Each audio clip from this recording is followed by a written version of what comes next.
Ayan guys, ginabi na kami dito sa Macau.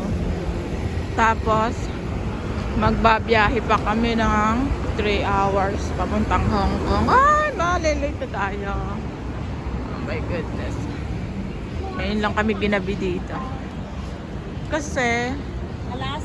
11 o'clock na kami dumating dito.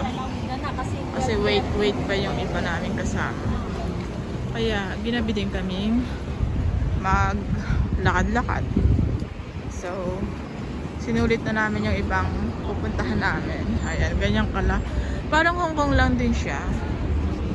Tapos, eto.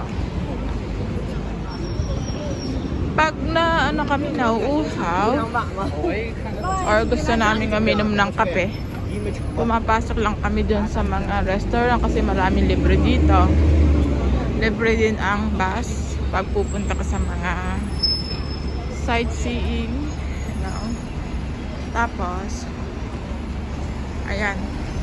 Maganda dito pag gabi na, no? Medyo pag gabi. Isa sa araw na mainit, doon pupunta kami sa MGM. Kung mga naglalakad na kasi kami. Magkakape lang muna ulit kami doon. And then, diretso na kami sa airport. Yan. And, medyo dark na kasi 6 o'clock PM na. Pero it's okay. Ngayon lang to. Kasi ay third day ng Chinese New Year. Tomorrow working days na. And ayan. Sinulit-sulit na namin. Ayan siya. Ganyan ang mga bus dito, mabababa. So sa Hong Kong, ang mga bus doon may mga second floor. Dito, mga single seater sa baba.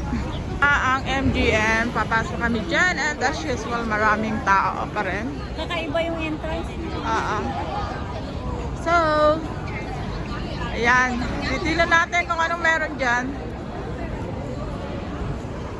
Maraming pa rin Pinoy. Kasi siya. Ayan, pasok. Libre ang pumasok. Thank you. Pampaswerte, Charles New Year, Tangerine. Close again. Bawal ang camera sa loob guys, hanggang dito na lang muna.